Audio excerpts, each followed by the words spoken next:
Good morning, students. I am Payal from Vishisht Public School, Una. So today we will discuss a new chapter, that is cell cycle and its cell division. So we will continue with this chapter. आप लोगों को सभी को पता होगा कि किस तरह से, चाहे एक बड़े से बड़ा ऑर्गेनिज्म है, चाहे एक सिंगल सेल है, कोई बड़ा ऑर्गेनिज्म भी है तो उसमें जो है ग्रोथ एंड रिप्रोडक्शन होती रहती है। उसकी जो लाइफ है एक सिंगल सेल से ही स्टार्ट होती है। कोई भी ऑर्गेनिज्म है उसकी लाइफ जो है एक सिंगल सेल से स्टार्ट होती है। उसमें ग्रोथ एंड रिप्रोडक्शन वाली प्रोसेसेस भी साथ के साथ कंटिन्यू करती है। एक सेल डिवाइड होकर दूसरा सेल बनाता है, दूसरे से और सेल्स बनते हैं। इस तरह से सेल डिवीजन की प्रोसेस एक चलती रहती है और एक ऑर्गेनिज्म बनाने में ये हेल्प करती है। तो किस तरह से हमारी बॉडी में सेल साइकिल चलता है और कैसे हमारी ग्रोथ एंड रिप्रोडक्शन होती है, ये सब हम इस चैप्टर में डिस्कस करेंगे। So let's begin. So today we will discuss chapter number 10, cell cycle and cell division. अब तुम सभी को पता है सभी ऑर्गेनिज्म, चाहे वो लार्जेस्ट है चाहे स्मॉलेस्ट है, एक लाइफ जो है किसी भी ऑर्गेनिज्म की एक सिंगल सेल से स्टार्ट होती है। सिंगल सेल में बहुत सारे चेंजेस होते हैं और तभी एक लार्ज ऑर्गेनिज्म हमारा बनकर आता है। ग्रोथ और रिप्रोडक्शन किसी भी ऑर्गेनिज्म के कैरेक्टरिस्टिक्स हैं। सारे सेल रिप्रोड्यूस करते हैं कैसे? एक पेरेंट सेल है, डिवाइड होता है और न्यू दो डॉटर सेल्स बनाता है एंड देन वो डॉटर सेल्स हमारे डिवाइड करते हैं। ये जो प्रोसेस है जिसमें डॉटर सेल्स बन रहे हैं, वो ग्रो करते हैं, डिवाइड करते हैं और उनसे न्यू सेल बन रहे हैं, ये प्रोसेस जो है चलती रहती है और इसके साथ ही ग्रोथ एंड डिवीजन की प्रोसेस भी हमारी साथ में ही चलती है। अगर अदर वर्ड्स में हम बोलें तो cycle of growth and division allow करता है एक सिंगल सेल को एक पूरे मिलियंस ऑफ सेल्स बनाने में हेल्प करता है। जैसे कि मैंने बोला ये एक सेल था, ये सेल डिवाइड किया, ये नॉर्मली हम बोले इस सेल में क्या हो रही है, हमारी ग्रोथ हुई, फिर फर्दर ये सेल डिवाइड किया, इसने दो सेल्स न्यू बना दिए। ये इनको हमने क्या बोला, ये क्या बनकर आए हमारे डॉटर सेल्स।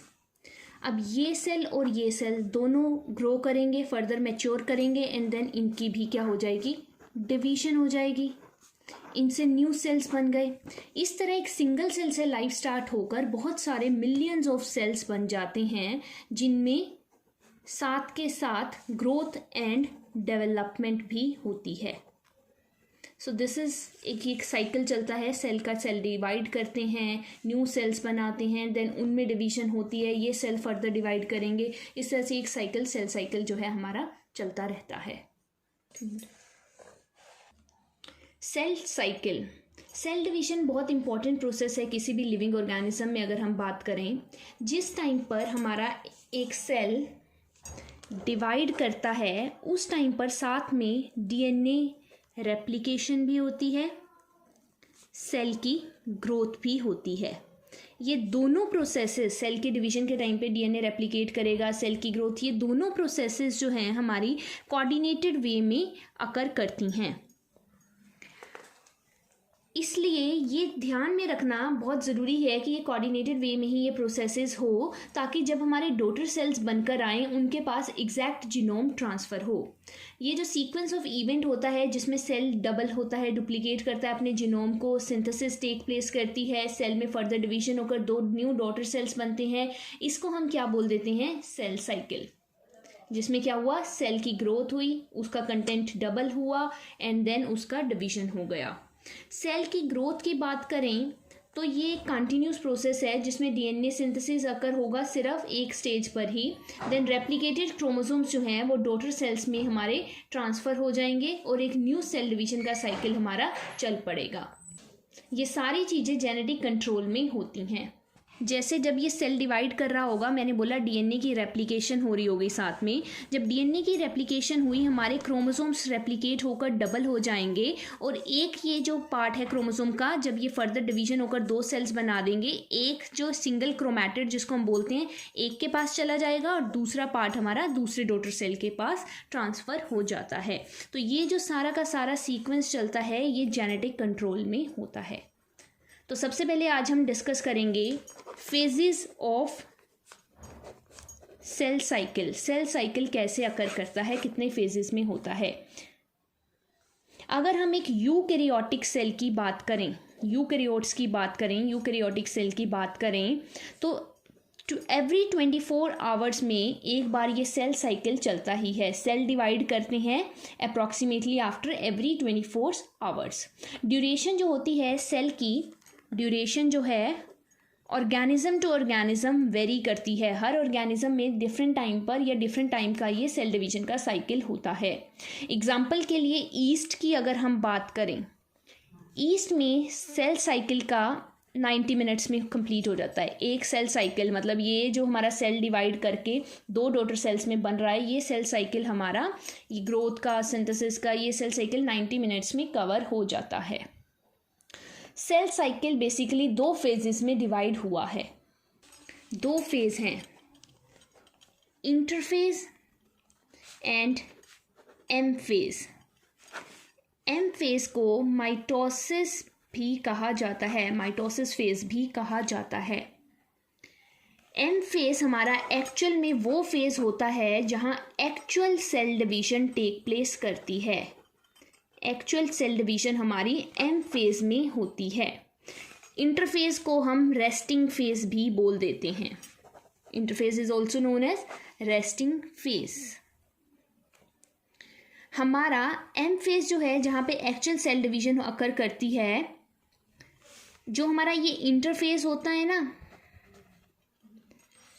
दो एम फेज के बीच का फेज होता है। मतलब हमारा कहने का मतलब है दो बार हमारा एम फेज अकर करेगा, आफ्टर दैट ये इंटरफेज हमारा अकर करता है। हर 24 घंटे के बाद, इन ह्यूमंस में बात करें, एनिमल्स की में हम बात करें तो एवरी 24 आवर्स के बाद हमारा एक सेल साइकिल चलता है। और सेल डिवीजन जो है वो एटलीस्ट हमारी 1 आवर की होती है। 1 our is for sale division. हमने क्या कहा, 24 आवर्स का हमारा सेल साइकिल है। सेल साइकिल में सिर्फ सेल की डिवीजन नहीं होगी, सेल में जैसे डीएनए रेप्लिकेट कर रहा है, हमारा न्यूक्लियस की डिवीजन हो रही है, या हमारे जो भी और अदर चीज़ होनी है, जीनोमिक डबल होगा हमारा कंटेंट, ये सारी चीज़ें हमारी सेल साइकिल में होती हैं। लेकिन हमारा जो सेल है वो सेल जो है सिर्फ सेल डिवीजन हमारी प्रॉपरली 1 घंटे में हो जाती है।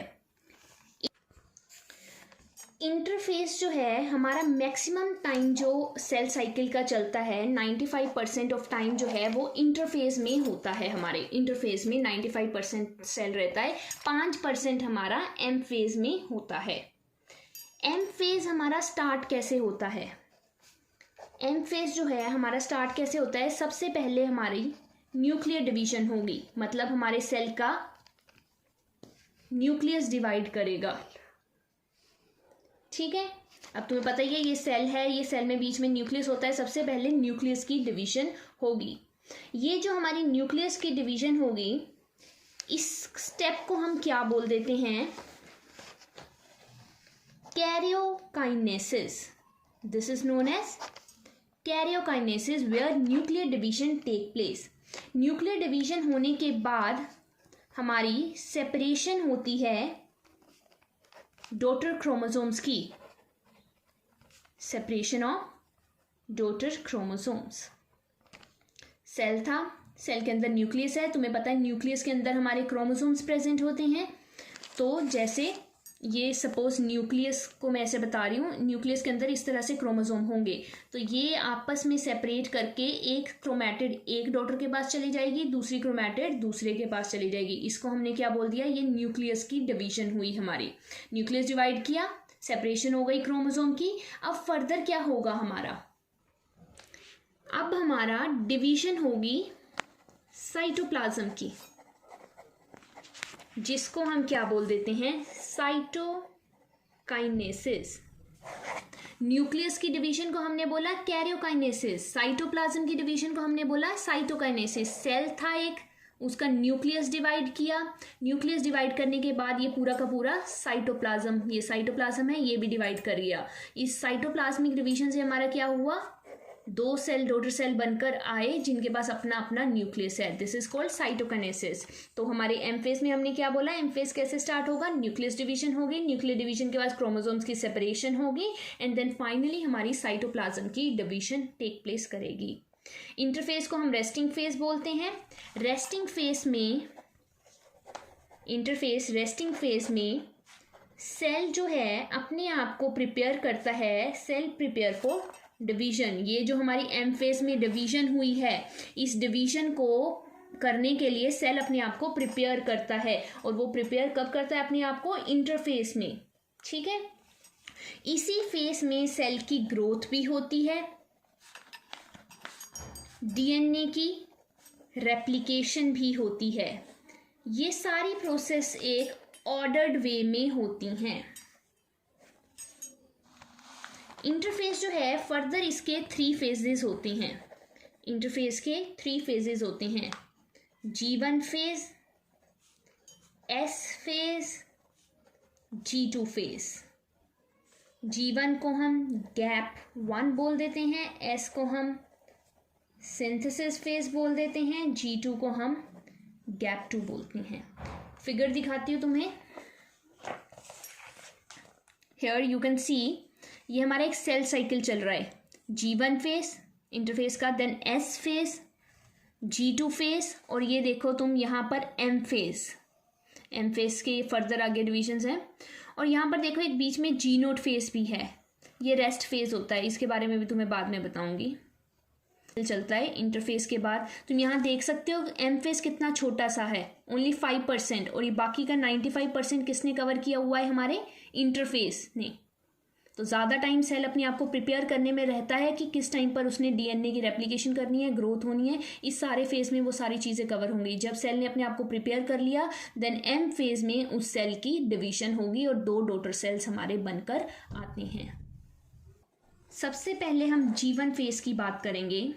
G1 फेज वो फेज होता है interval between mitosis, that is M phase, and initiation of DNA replication. G1 phase mitosis, M phase और डीएनए की रेप्लिकेशन होने के फेज वाला इंटरवल है। वो फेज है जिसमें सेल अपने आप को प्रिपेयर करेगा कि उसने डीएनए की रेप्लिकेशन करनी है। G1 फेज में सेल जो है बहुत ही एक्टिव फेज में होता है, बहुत ही एक्टिव होता है और कंटिन्यूसली ग्रो करता है, कंटिन्यूसली ग्रो करता है, बट डीएनए रेप्लिकेट नहीं करता है। डीएनए इस फेज में अपने आप को प्रिपेयर कर लेता है कि उसकी रेप्लिकेशन स्टार्ट होने वाली है, लेकिन यहाँ G1 में उसकी रेप्लिकेशन स्टार्ट नहीं होती है। Cell will grow but does not replicate its DNA. किसमें? G1 में। सेल ने ग्रो तो कर लिया लेकिन अपने डीएनए को रेप्लिकेट नहीं करेगा। नेक्स्ट आता है हमारा सिंथेसिस, या फिर जिसको हम S फेज बोलते हैं। ये पीरियड है जहां पर एक्चुअल डीएनए सिंथेसिस करेगा, या फिर हम बोले रेप्लिकेट करेगा, टेक प्लेस। इस टाइम पर डीएनए जो है डबल कर लेता है अपने कंटेंट को। मतलब जैसे ये डीएनए का स्ट्रक्चर इस तरह से होता है, तो सेल के अंदर इस तरह से 2 डीएनए बनकर आ जाते हैं हमारे। डीएनए ने अपना कंटेंट डबल कर लिया, हम इन शॉर्ट ये बोल सकते हैं। बट लाइक जैसे अगर इनिशियली डीएनए को हम डिनोट कर रहे हैं 2C से, then it increases to 4C, double हो गया कंटेंट। बट यहाँ पर इंपॉर्टेंट चीज ध्यान में रखने वाली है, no increase in chromosome number. Chromosome number में इंक्रीज नहीं होता है। अगर पहले 46 क्रोमोसोम है तो बाद में भी 46 ही रहेंगे, मीन्स 2N। डिप्लॉयड कंटेंट है तो वो डिप्लॉयड ही रहेगा। DNA content will get double but chromosome number will not gate double. DNA content double होगा बट क्रोमोसोम्स जो हैं डबल नहीं होंगे, वो remains same. Chromosome number will remain same. In S phase, DNA replication begins in nucleus and centrioles, duplicates in cytoplasm. So last आता है हमारा G2 phase. G2 phase में हमारे क्या होगा, proteins are synthesized while cell growth continues।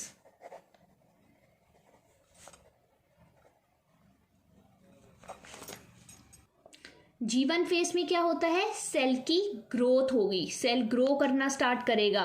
It will prepare itself for DNA replication, but DNA replication G1 में start नहीं होती है।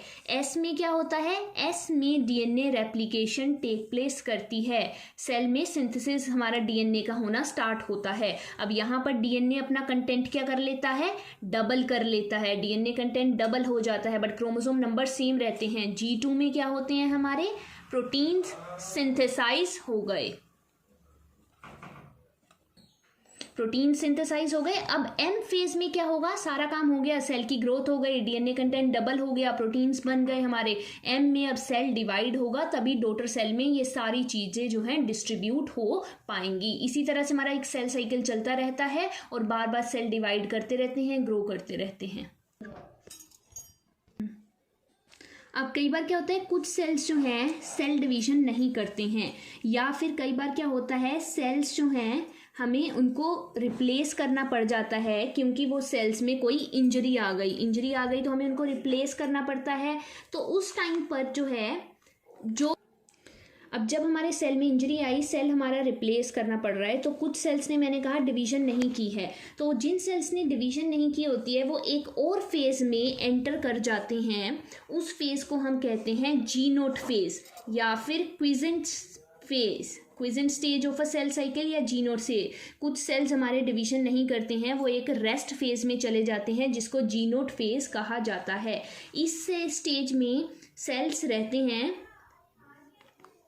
इस स्टेज में क्या होता है, जो सेल्स एंटर किए they remain active but no longer proliferate. वो कोई काम नहीं करते हैं, वो प्रोलिफरेट नहीं करते हैं, डिफ्रेंशिएशन उनकी नहीं होती है। सेल्स एक्टिव तो होते हैं लेकिन डिफ्रेंशिएशन नहीं होती है।